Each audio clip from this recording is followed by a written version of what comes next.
Red News.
අද ඇත්තටම අපි මේ ක්ලීන් ශ්‍රී ලංකා වැඩසටහන සමගාමීව තමයි මේ ආරම්භ කරන්නේ අපේ කෝට් ශ්‍රී ජයවර්ධනපුර කෝට්ටේ විවිධ සේවා සමුපකාර සමිතියේ භූමියක් සහ ඒ අත්හැරලා දාලා තිබ්බ භූමියක් නැවත පිරිසිදු කරලා ජනතා පරිභෝජනයට නැත්නම් ජනතා භාවිතයට ළඟා කර ගැනීමට උත්සාහයක් දරන්නේ විශේෂයෙන්ම කියන්න ඕනේ අපේ රටේ සමස්තයක් විදියට සමුපකාර කියන ක්‍රමය අවුරුදු 30ක් 40ක් ඇතුළත බිඳවට්ටලා ජනතාවගේ විශ්වාසය බිඳ වැටලා තියෙන අවස්ථාවක තමයි කෝට්ටේ විවිධ සේවා සම්පකාර සමිතියේ ජයග්‍රහණය ළඟා කරගන්න පුළුවන් වුණේ. ඉතින් ඉතාමත් ශක්තිමත් අධ්‍යක්ෂක මණ්ඩලයක් මේ වෙනකොට සමස්ත පද්ධතියේ තියෙන අඩුපාඩු සොයා බලලා නව ව්‍යාපෘති කීපයක් කෝට්ටේ ජනතාවට ළඟා කර දෙන්න සූදානමින් සිටිනවා. දැන් අපිට ප්‍රාදේශික 4ක් මේ වෙනකොට ක්‍රියාත්මක වෙනවා, බැංකු 8ක් ක්‍රියාත්මක වෙනවා සහ තෙල් බෙදා හැරීමේ ආයතනයක් නැත්නම් ෂෙඩ් එකක් තියෙනවා. ඉතින් මේවා එකිනෙකට සම්බන්ධ වෙලා පොදු වැඩපිළිවෙලකට මේ දක්වා වැඩ කරලා නැහැ.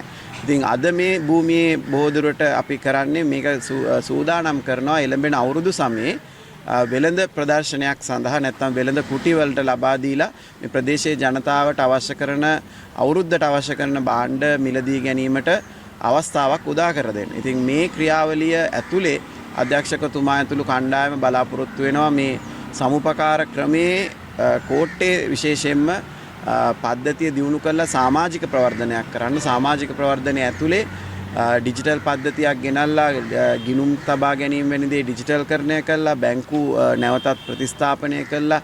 ඒ සේවාවන් ජනතාවට ලබා ගැනීමට අවශ්‍ය කරන කටයුතු බොහොමයක් සූදානම් කරමින් සිටිනවා ඉදිරියට යන්න. දැන් සමුපකාර ඡන්දෙන් පස්සේ තමයි සමුපකාර කියලා જાතියක් නැවත තියෙනවයි කියලා ජනතාව දැනගත්තේ. දැන් මේවා ඉස්සර නම් ජනතාවට ලොකු ප්‍රතිලාභ තිබුණා. දැන් මේවා එකින් එක ගොඩනගන්නේ කොහොමද? කාලයක් යයිද? ඇත්තටම මුලින්ම කිව්වොත් ලංකාවේ සමුපකාර කියන සංකල්පය ජනතාවට ලොකු අවබෝධයක් නැහැ. අපේ පාසල් අධ්‍යාපන පද්ධතියෙන් පවා ඉවත් කරපු දෙයක්. නමුත් යුරෝපය ගත්තොත් එහෙම බැංකු පද්ධතියෙන් 30%ක් සමුපකාර. සෑම රටකම වගේ කෘෂිකාර්මික ක්ෂේත්‍රයෙන් බහුතරයක් පංගුව සමුපකාර ආශ්‍රිතව තමයි ගොඩනැගිලා තියෙන්නේ නිෂ්පාදන සමුපකාර විදිහට. ලංකාවට තිබේ පාරිභෝගික සමුපකාර. නමුත් මේ පාරිභෝගික සමුපකාර දේශපාලනීකරණය වෙලා සැබෑ පාරිභෝගිකයා මේවට සම්බන්ධ වෙන්නේ නැහැ. ඉතින් දැන් අපි ජනතාවට කියන්නේ අත්‍යවශ්‍ය භාණ්ඩ හා සේවා ඔබට සාධාරණ මිලට ලබා ගැනීමට ඒ ප්‍රතිලාභ ඔබට ලැබෙන්නත් සමුපකාරයකට සම්බන්ධ වෙනවා කියන්නේ ඔබ සමුපකාරයේ අයිතිකරුවෙක් බවට පත් වෙනවා. ඔබට වෙනත් ආයතනයක අයිතියක් කවදාවත් හම්බෙන්නේ නැහැ. ඔබ සමුපකාරයේ සමාජිකයෙක් වීම තුළින් ඔබ සමුපකාරයේ අයිතිකරුවෙක් බවට පත් වෙනවා. වගේම සමුපකාරයේ ප්‍රතිලාභ ඔබට භාණ්ඩ හා සේවාවල මිලවලිනුත් විවිධාකාරයේ ඩිස්කවුන්ට් ක්‍රමවලිනුත් විවිධාකාරයේ ප්‍රතිලාභ විදිහට ලැබෙන්න පුළුවන්. මොකද මේක ඊටමත් ශක්තිමත් පද්ධතියක්. මොකද සමුපකාරය තුල බැංකුවක් තියෙනවා. සමුපකාරය තුල වෙළඳ පොලක් තියෙනවා. ඒ වගේම නිෂ්පාදන කරන අයට විශේෂයෙන්ම ප්‍රදේශීය නිෂ්පාදන කරන අයට අපි අපේ සමුපකාර කුටි තුල ඔවුන්ට අවශ්‍ය කරන භාණ්ඩ වෙළඳාම් කිරීමේ හැකියාවක් තියෙනවා. ඒතර මේ පද්ධතියට සම්බන්ධ වුණොත් දැවැන්ත සහනයක් පාරිභෝගිකයෙක්ට සහ නිෂ්පාදකයෙක්ට ලැබෙනවා. මේ පිළිබඳ දැනුවත් කිරීම තමයි පළවෙනි කාර්යය. එතකොට පාරිභෝගිකයන්ගෙන් බහුතරයක් සමුපකාරයත් එක්ක බද්ධ වුණාම තවදුරටත් පාරිභෝගිකයන්ට තමන් ගන්න අත්‍යවශ්‍ය භාණ්ඩ වලට 130ක අධි මිලක් ගෙවන්න අවශ්‍ය වෙන්නේ නැහැ. ඉතින් මේ ක්‍රියාවලිය තමයි අපි කරගන්න ඕනේ. ඉතින් දැන් ජනතාව සමුපකාර වලට පත් වෙච්ච අය ගැන දන්නවා, ඡන්ද ගැන දන්නවා. නමුත් සමුපකාරයේ ක්‍රියාපටිපාටිය පිළිබඳ අවබෝධයක් ලබා දීම තමයි ප්‍රධාන වශයෙන්ම දැන් කරන්න ඕනේ. ඒක මාධ්‍ය ආයතන වලටත් ලොකු වගකීමක් තියෙනවා මේ සමුපකාර ක්‍රමය ප්‍රචලිත කරගන්න. සමුපකාරයේ ප්‍රචලිත වෙලා වගේ නැහැ වගේම සමහරක් අයගේ මතයක් තියෙනවා මේ ක්ලීන් ශ්‍රී ලංකා කියන වැඩසටහනත් හරියට කරන්නේ නැහැ. මොකද්ද මේ කානුව සුද්ධ කරනවා, පාරක් සුද්ධ කරනවා. මේකද මේකේ අරමුණ කියලා සමහරක් අය දන්නේ නැහැ. ඔබතුමාට ඊට වැඩි පැහැදිලි කරන්න පුළුවන් මේක.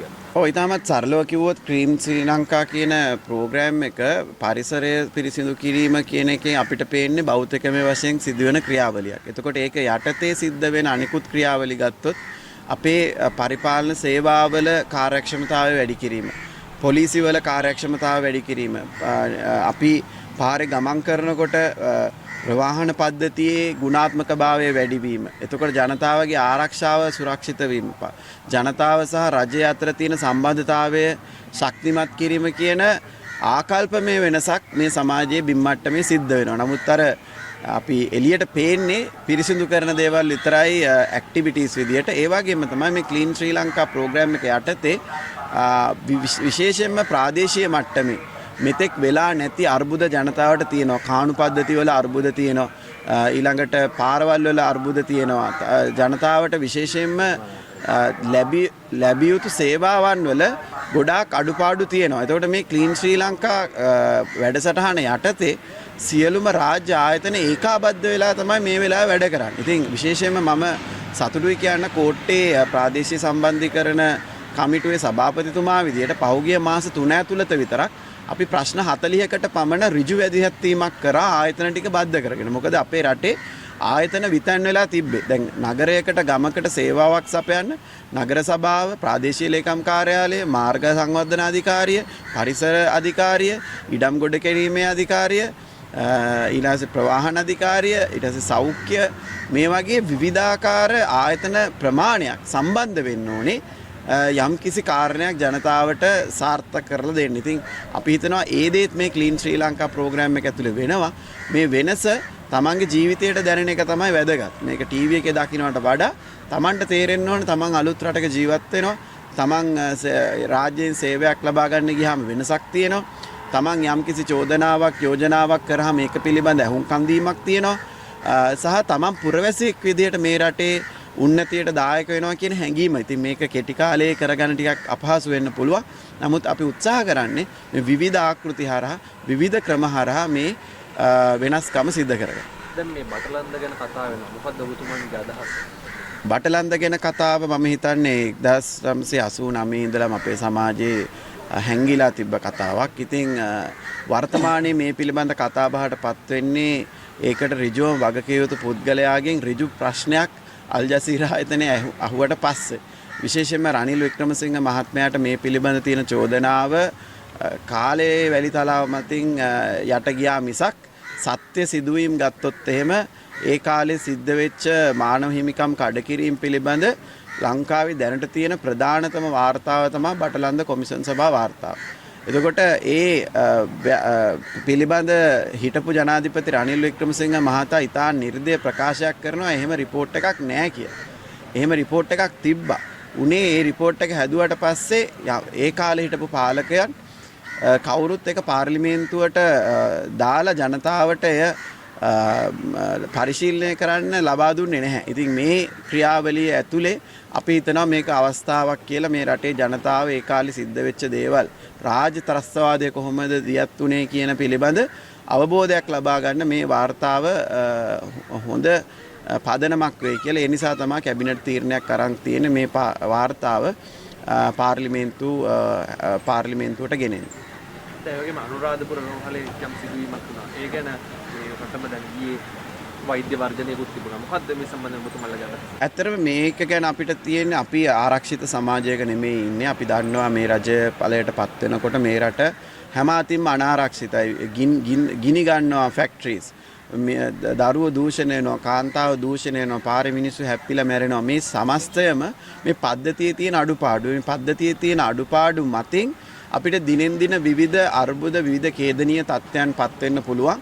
ඒ වගේ ඛේදනීය අවස්ථාවක් තමයි පහුගිය දවසේ වුණේ. මේක වෛද්‍යතුමියට වගේම ඕනෑම පුරවැසියෙක්ට දවසකට 8 දෙනෙක් පමණ අපේ රටේ ලිංගික හිරිහැරකම් වලට ලක් වෙලා මේ දූෂණයට ලක් වෙනවා. ඉතින් මේ සමාජය සුවපත් කරන්න තමයි එක පැත්තකින් විශේෂ වගකීමක් තියෙනවා රාජ්‍ය ආයතන සහ පෞද්ගලික ආයතන වල තමන්ගේ සේවකයන්ගේ ආරක්ෂාව තහවුරු කරන එක. ඒ වගේම සමස්ත සමාජයක් විදියට නීති ආධිපත්‍ය තහවුරු කිරීම තුළින් මේ ආරක්ෂණ ක්‍රියාවලිය ළඟා කරගන්න ඕනේ. ඉතින් මේකට ටික කාලයක් යයි. මේ පද්ධතියේ තියෙන අඩුපාඩු සහ සමාජයේ තියෙන ආකල්පමය ගැටලු නිසා තමයි මේ වගේ සිද්ධ වෙන්නේ. නමුත් දියුණුම රාජ්‍යයක වුණත් මේ වගේ දේවල් වෙන්න පුළුවන්. එතකොට ඒවට අවශ්‍ය කරන ප්‍රිකෝෂන්ස් එහෙම නැත්නම් ඒවට අවශ්‍ය කරන ආරක්ෂක ක්‍රම භාවිතා කිරීම තමයි සමාජයක් විදියට අපිට ශක්තිමත් කරන්න වෙන්නේ. ඒකට ආණ්ඩුවට ලොකු වගකීමක් තියෙනවා මේ සේවකයන්ගේ විශේෂම රාජ්‍ය සේවකයන්ගේ ආරක්ෂාව තහවුරු කර ගැනීම සම්බන්ධව. යුක්තිය මෙහෙයුම කරපු පොලිස්පතිතුමා යුක්තියට මුවා වෙලා හැංගිලා ඉන්නවා. ඔබතුමා මොකද ඒ ගැන කියන්නේ? ඇත්තටම මට විශේෂයෙන් ඒ ගැන සඳහන් කරන්න දෙයක් නැහැ. යමෙක් මට කියන්න තියෙන යමෙක් සාධාරණ දෙයක් කරා නම් Tamanට ඒ පිළිබඳ පැහැදිලි කිරීමක් කරන්න පුළුවන් නම් යුක්තිගරුක දේ තමයි Taman ඉදිරියට ඇවිල්ලා ඒ අධිකරණ ක්‍රියාවලියට මුහුණ දෙන එක. නමුත් ඒකෙන් දිනෙන් දින හැංගිලා මේ ප්‍රශ්නේ විසඳ ගන්න පුළුවන් කියලා හිතනවා නම් එතනම දුර්වලතාවයක්. මොකද මේක අපි දැක්ක සෙල්ලමක්. අපි දැකලා තියෙනවා මම අවුරුදු 41ක් මට සාමාන්‍යයෙන් තේරෙන කාලේ ඉඳලා අවුරුදු 20 ගානක අපි දැකලා තියෙනවා අපේ රටේ චූදිතයන් මේ චෝදනා ලැබපු අය හොරු තක්කඩි අධිකරණයේ මගහැරමින් අධිකරණයෙන් පැන ගිහිල්ලා හිටපු ජනාධිපතිවරුන් අධිකරණයෙන් පැන ගිහිල්ලා තමන් බලයට එනකල්ම අධිකරණ ක්‍රියාවලි පස්සට දාපු ඉතිහාසයක් තියෙනවා. ඒ නිසා මම හිතනවා මේ ආණ්ඩුවත් එක්ක සෙල්ලම කරන්න බෑ කියන එක තේරුම් ගන්න ඕනේ.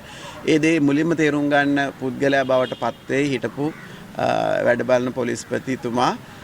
මොකද මේ අර ඉස්සර අධිකරණයෙන් පොඩ්ඩක් කාලයක් අරගෙන පොඩි වංගුවක් ගහලා ඊට පස්සේ ඕක සමාජයෙන් යටපත් වෙනකල් හිටපු අය දැන් ඒක තාම try කරන්න උත්සාහ කරනවා. ඉතින් මම හිතන්නේ අපේ රට දූපතක්. මේ දූපතෙන් එළියට යන්න එච්චර ලේසි නැහැ. ඒ නිසා මම හිතනවා ඉතාමත් කෙටි කාලයේදී එතුමා නීතිඥ මාර්ගයෙන් ඉදිරිපත් වෙයි කියලා. නමුත් පොලිසිය කාර්යභාරය නවත්තලා නැහැ. අවශ්‍ය විමර්ශන කටයුතු සිද්ධ කරනවා. මොකද පොලිස්පතිතුමා වගේම හිටපු පොලිස්පතිතුමා වගේම අපරාධකාරයන්ටත් මේ රටේ හැංගෙන්න තැන් තියෙනවා. ඉතින් ඒ හැංගෙන්න තැන් සාමාන්‍ය පුරවැසියන්ට නම් හැංගෙන්න තැන් නැහැ. නමුත් හිටපු බලපුලුවන්කාර කට්ටියට හැංගෙන්න තැන් ගොඩක් තියෙනවා. ඒ පිළිබඳ අපරාධ පරීක්ෂණ දෙපාර්තමේන්තුව මේ වෙනකොට ශක්තිමත් මෙහෙයුමක් දියත් කරලා තියෙනවා.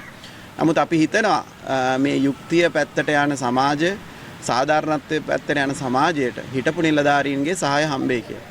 හිටපු පොලිස්පතිතුමා දෙපාරක් යුක්තිය මෙහෙයුම කරා. ඒ කරේ හැංගිලා ඉන්න අපරාධකාරයෝ අල්ලන්නේ. දැන් ඔබතුමන්ලාට යුක්තිය මෙහෙයුම 3 කරන්න වෙයිද එතුමා අල්ලන්නේ? ඇත්තටම නෑ. මම හිතන්නේ එතුමා කියන්නේ තනි පුද්ගලයෙක් පමණයි. අපිට ඒතර විශේෂ කාර්යයක් නෙමෙයි. අපි මේ වෙනකොට යුක්තිය මෙහෙයුම කියලා ඇඩ්වර්ටයිස්මන්ට් දැම්මේ නැති වුණාට පාතාලයේ දැවැන්ත මර්ධනයකට ලක් කරමින් තිබෙනවා. මොකද පාතාලයට අත නොතිබියනවා නම් අපිට රජය වෙනමත් පාතාලයේ වෙනමත් ක්‍රියාත්මක කරගන්න තිබ්බා. නමුත් මේ වෙලාවේ පාතාලයේ කුඩු මෙහෙයුමට රජය දැවැන්ත මැදිහත් වීමක් කරන නිසා තමයි පාතාලයේ අතර ඝාතන සිද්ධ වෙන්නේ. එහෙම ඒ කියන්නේ ඒ අය බයයි තමන්ගේ කවුරු හරි හම්බුනොත් ඒ දැල සම්පූර්ණයෙන් විවෘත වෙනවා. ඒ නිසා වුන් අතර තියෙන මේ ගැටුමට පාදක වෙලා තියෙන්නේ අපි මාධ්‍යයට නොකිය දැවැන්ත මෙහෙයුමක් සිද්ධ කරන නිසා.